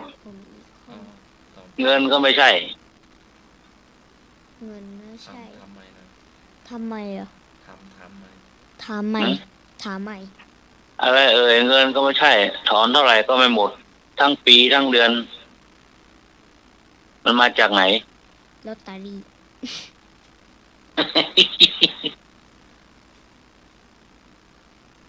อะไรเอ่ยเงินก็ไม่ใช่ ถอนเท่าไหร่ก็ไม่หมด มันมาจากไหน ใจดีจังเลย อ่า อยู่ ขนนกยุง นะ ขนนกยูง ขนนกยุง พระอาจารย์ตอบ อาจารย์สอบตุ้งลุง ขน ไม่ถูก ขนนกยุง ไม่ถูก ถอนหญ้าทุกวันนะกะ ไม่ถูก คนเนงแปดตา อืม คนเนงแปดตา ขนแมงแปดตา พระอาจารย์ตอบ อย่างเหรอ ขนแมงแปดตา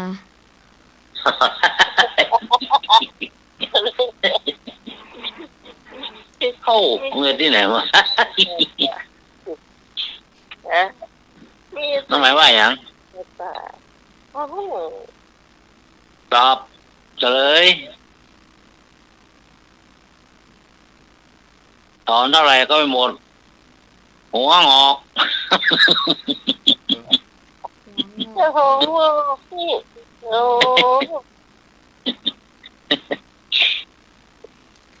งั้นผม โอ้ ขอ แล้วหอแยงแหวนบดทอด ผมก็ถาม ตอนตอนแรกก็ว่าเสียง ผมขอ ยัง ถา เป็น ม แค่ตังค์พ่อไงเนาะ ผมขอถามนะ ครับ เอาเลย อะไรเอาออกมาได้แต่เอากลับคืนไม่ได้ อะไรเอาออกมาได้ ก็คือไม่ได้ แบบแบบ ผมงอกนะ แบบแกะออกมาแต่เอากลับคืนไม่ได้ ผมงอกนะ ไม่ใช่ กับข้าว ไม่ใช่ เป็นของหรือเป็นของกินหรือเป็นของใจ เป็นของกิน กับข้าวก็ไม่รู้ เป็น ไม่ ของกิน เป็นของกินไม่ใช่ แต่ต้องเอาไปทอดก่อน ไอ้ ใคร ไอ้อะ ไข่ ใครนอก ไข่ถูกต้องแกะออกมาได้แต่เอาออกไม่ได้ แล้วก็ ครับ มีอีกข้อหนึ่งส้มแกะออกมาได้แล้วเอากลับคืนไม่ได้ ส้มเนี่ย ไก่จะส้ม ก็แกะออกมาแล้วเอากลับคืนไม่ได้ ส้มโอ ไม่ก็ส้มปกติอะแกะเปลือกออกมาแต่เอาเปลือกติดที่เดิมไม่ได้ อ๋อส้มเนาะ ส้มตะไคร่ ถ้าพี่จะเข้าวันได้มันก็เอากินเห็นแล้วกะ อืม กิน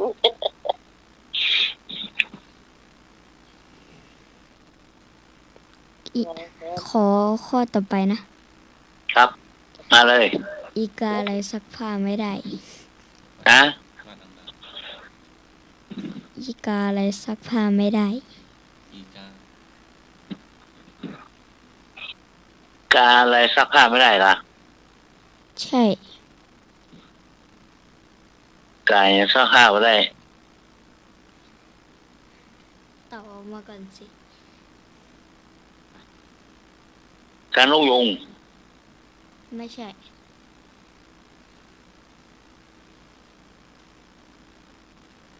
นกยูงมันยังเป็นของผ้าอยู่ ไก่ซักผ้าไม่ได้ เฉล กาย เวา เฉลย ปากกูหู ปากเหรอ อะไรนะ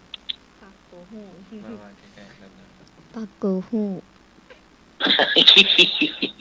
ผมก็ได้ยิน ว่าดังๆไม่ได้ยิน ทำไมต่างจะมักร้องอู้ร้องเกยอย่าง ว่าดัง ปากกูหู เป็นยังไงโง่ เป็นยังไง ปากทั้งกู ปลาต้องโกะวะ ว่าเออ ปลาปลาโอ้อ๋อไม่เคยได้ยิน เคยได้ยินได้ อืม อ๋อกาอ๋อมีนเป็นกาไม่รู้เป็นตาใหญ่ ๆกลางวันแบนกลางคืนพร้อมอะไรเอ่ย อะไรเอ่ย กลางวันแบน กลางวันแดง กลางคืนพอง กลางคืนพอง กลางวันแดงกลางคืนพอง ใช่ครับ กลางวันแดงเนาะ ใช่ กลางคืนพอง ใช่ กลมตามไฟ ไม่ใช่ กลางคืน ไม่ใช่ กลางวันแดงพระอาทิตย์ พระอาทิตย์ ยังไม่ใช่ ยังไม่ใช่ กลางวัน อย่างเมื่อวันแดงเมื่อคืนปอง บินได้ก่อน บินไม่ได้ บินไม่ได้ครับ เป็นของใช้ อยู่อยู่ใกล้ๆเราตอนนี้ กาต้มน้ อยู่ใกล้ๆเรา อยู่ใกล้ๆเรา ตอนกลางคืน ตอนกลางคืน เป็นของ ำต่อ ที่อ ไป ยู่ เป็นของที่อยู่บนหัว ของกินครับ ไม่ หมอน หมอนอะ ตอบมอง ตอบหมอน อ๋อฟองหมอน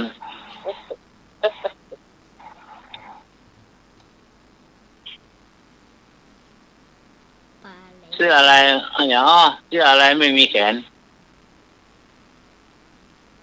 อ่ามเสื้อ มีแต่ตัวไม่มีแขนไม่มีหัว แค่หมอนน่ะ เสื้อ ว่า ถู แห ก ละ ต้อง เสื้อ เสื้อกล้าม เสื้อหมักกันแรง ฮะ เสื้อหมักกันแรง เสื้อกล้าม เสื้อหมอน แค่หมอน เสื้อหมอน เสื้อหมอน แค่ เหรอ หมอน คุณยาพรตอบละเสื้อหมอน ข้อต่อไป ปลาอะไร ปลาอะไรเดินไม่ได้ ปลาต้องโก ไม่ใช่ ปลานอน ไม่ใช่ ปลาวาน ปลาตายนอนได้เดินได้ปลาก็ตายเดียวได้ได้ เชื่อเลย ปลาว่าย อ๋อปลาว่าย ใช่ ใช่ว่ายน้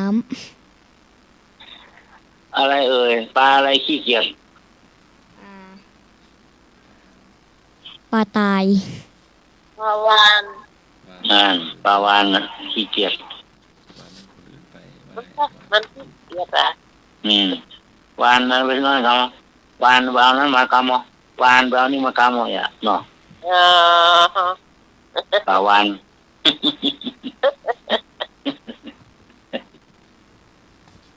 ข้าวอะไรอยู่ในน้ ข้าวอะไรอยู่ในน้ ำข้าวอะไรเอ่ยอยู่ในน้ ำ ข้าวอะไรเอ่ยอยู่ในน้ ข้าวต้ม ำถูกต้องข้าวต้มถูกต้อง บางที ข้าวอะไรหูเบา ผมเคยเจออยู่ขอบ างทีมันอยู่ในก๊อกเนี่ยมันได้ต้มแต่ก็มีนะ ตอบคำถาม 24 อยู่ในก๊อก ข้าวอย่างหูเบา ข้าวอะไรอยู่ในน้ำแต่หน้าใหม่ต่อไปแล้วว่าข้าวต้ม เออ เนี่ยลุงถามว่าอะไรนะ ลุงถามว่าอะไร ข้าวอะไรหูเบา ข้าวอะไรหูเอา หูเบา ข้าวอะไรหูเบา ข้าวหูแมง ข้าวยังไม่หุง อืม ข้าวที่เป็นแบบสดอยู่อะแบบที่แข็งๆอะ ยังไม่ถูก ข้าวในหูเบานะโดนแก๊งคอลเซ็นเตอร์จุตลอดอะ เงิน เลยเนาะ อ่า ข้าวต้ม ข้าวต้มเหรอ โดนมันต้มตลอดหรอ อ่าหนึ่งอะไรเอ่ยหนึ่งอะไรเอ่ย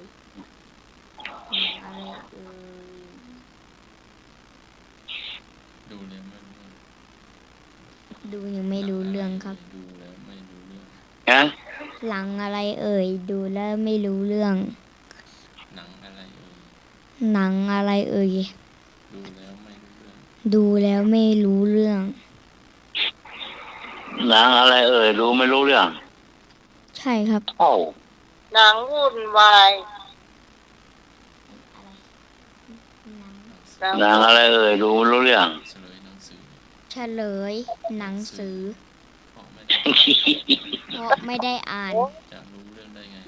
จะรู้เรื่องได้ไง เสื้อที่ชอบโต๊ะกะ อืมหนังอะไรไม่รู้เรื่องก็สอบตกอ่ะเนาะ เลยอะ หนังสือ เออ ถ้าดูหูเหลืองนะรับรองเลย เหนียวอะไรเอ่ยอยู่หลังโรงเรียน มาโรงเรียน ฮะ ที่โรงเรียน อะไรเอ่ยอยู่หลังโรงเรียน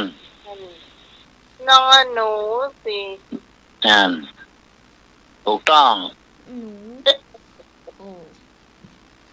32อะไรอะ ขนมอะไรกินไม่ได้ ขนมอะไร เหนียว ขนม ขนมอะไรเอ่ยกินไม่ได้ ขนมปลอม ขนมในฝัน ขนมในฝัน โอ้อันนี้มันต้องเอา อืม ลูกอมจะมัน อะไรเอ่ยวัดอะไรไม่มีกำแพง รัดไฟหินนะจ๊ะไปมีอย่างเป็นแปลง วัดไฟหิน มีนี่จะใส่ว่าหมีเปิดแปลงไหมอะเนาะ วัดถล่ม อยู่กำแพงเพิ่งใหญ่พอ อืม ฮะ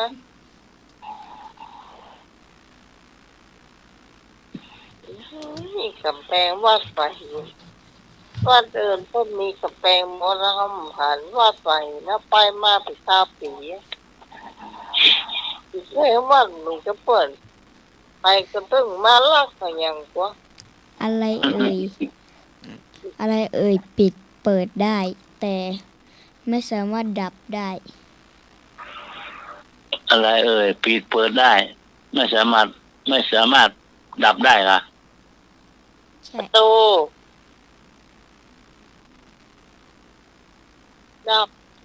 ดับนี่คือไฟเนี่ย ไม่สามารถประตูอ่ะ เออ ดับลูก ยังไม่ใช่ ยังไม่ใช่นี่มันปิดเองเปิดเองเหรอ ไม่แบบ กดปิดเปิดเองได้อะที่เอาไว้ใช้อะเป็นเครื่องใช้ไฟฟ้า โอ้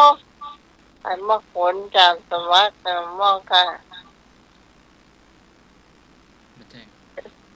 ไม่ใช่ครับ ไอ้ เครื่องปั่นพริก อ่ายังไม่ใช่ครับ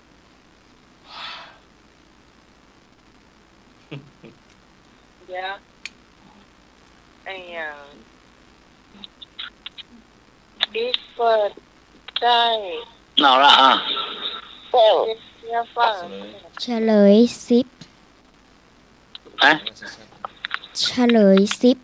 สามารถปิดเปิดได้ แต่ถ้าซิปพังมันจะติดค้าง โอ้ลิฟต์ อ๋อ ลิฟต์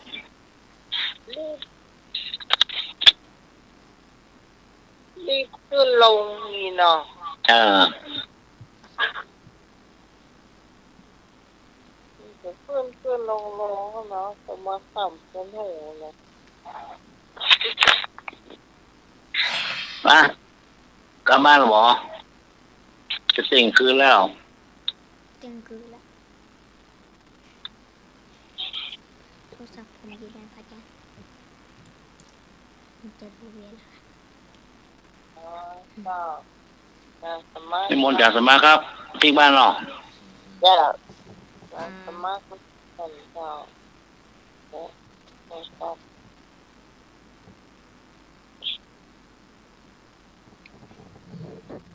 ไปมา ตุถีสุขายา อิตะเลตะเลนะ ความสันโดษด้วยปัจจัยตามมีตามได้นำสุขมาให้ค่ำคืนนี้ก็ไหว้พระสวดมนต์แผ่เมตตาหลับเป็นสุขตื่นมาเป็นสุขขอกราบนมัสการและเจริญพร สาธุ สา จ้า ธุครับ สำหรับคำคืนนี้ ขอบคุณคุณผู้ฟังที่ติดตามรายการธรรมะไข่เกลี่ยจนจบรายการในเจ้าสำหรับพระเจ้าพิสมัยสุริยดอนเจ้า แล้วก็ขอบคุณในหน่วยสว่างเมฆเนี่ย ครับ เป็นพี่พรเนี่ยเจ้าจ้าจารย์พระครูสมุทรวิศวะวรกิจโจผู้อำนวยการสถานีเนี่ยเจ้าขอบคุณเสียงเลิกเพลงตัวแล้วก็อาจารย์สมัครเนี่ยเจ้าก็คือว่าจะสมัครสามเณรหน่อยเจ้าอันนี่อ่ะ สามเณรดีโดครับ เนวินโดเนาะ ทีนี้มาอ่านหนังสือได้เลยนี่มีคนเดียวคนน้อง อ่านไม่ น้ เก่ อง ง อ่านไม่ น้องเหร เก่ อ ง อ่านไม่เก่งครับ ไม่ค่อยเก่ง แต่พี่ผมเก่งครับ แล้วก็เอาคนสี่รับไว้นี่ พี่รับละ คนพี่ วัน หลับแล้วครับ พี่รับละฝันไปละโรควัดจันทร์ไปละ จ้าแล้วเราจะมาฟังกันใหม่นะเจ้าในคืนพรุ่งนี้สำหรับวันนี้สวัสดีเจ้า ดีครับผมรับรีฝันดีครับ จ้าสวัสดีเจ้า เจริญพร การครับ